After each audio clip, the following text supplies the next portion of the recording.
Yo, what's going on? This is Valoramous. I'm coming at you from the island of Tonga in the South Pacific. And today I just want to talk to you a little about consistency and why consistency matters when it comes to developing your craft as a DJ and producer. And I would like to liken this to either 10,000 hours or the fact that it will oftentimes take a successful individual at least a decade of work in order to become an overnight success.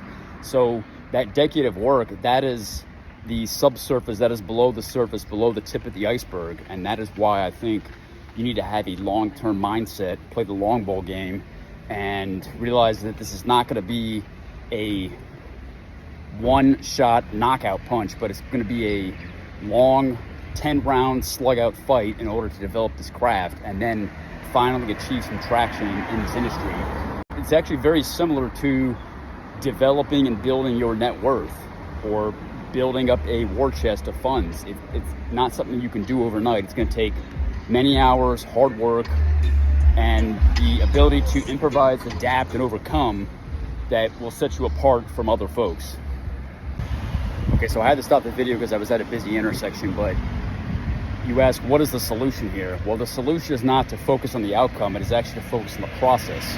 So always stay in process when you're developing your craft as a DJ and producer, or really any other endeavor or craft that you partake in, and realize that you are probably not going to achieve this in one knockout punch. It's going to be, as I said earlier, a 10-round slug-out fight.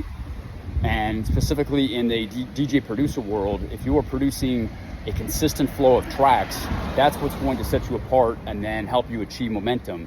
And even that first track that breaks through, that is only going to be the initial touch point that helps you start to build a fan base.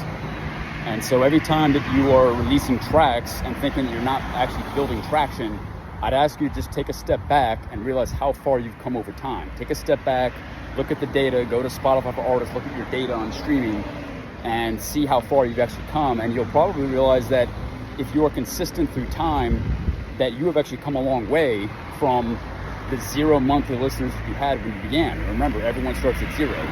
So I would encourage you to have this long-term perspective and understand that it is okay for this to take a lot longer and take more time than you probably anticipated, and that you will probably have more mini breakthroughs along the way that will help you build a more rock solid foundation, because you definitely do not want to be the artist that has a lucky track, you land that lucky punch, you get signed to a big record label, and then all of a sudden for the next 3-4 years, none of the record labels want to sign your tracks. It's much better to focus on the process, focus on your craft, and get that foundation, become resilient to rejection, and then in the long run, that's going to give you much more leverage for dealing with record labels and dealing with record contracts on fair and equitable terms and on your terms as a DJ and producer.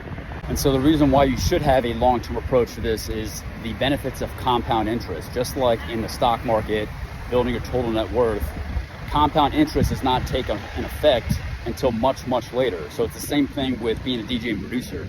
Compound interest will begin to take over once you have spent so many hours and learned so many skills throughout time. That's what's going to begin to set yourself apart and begin to have that snowball effect.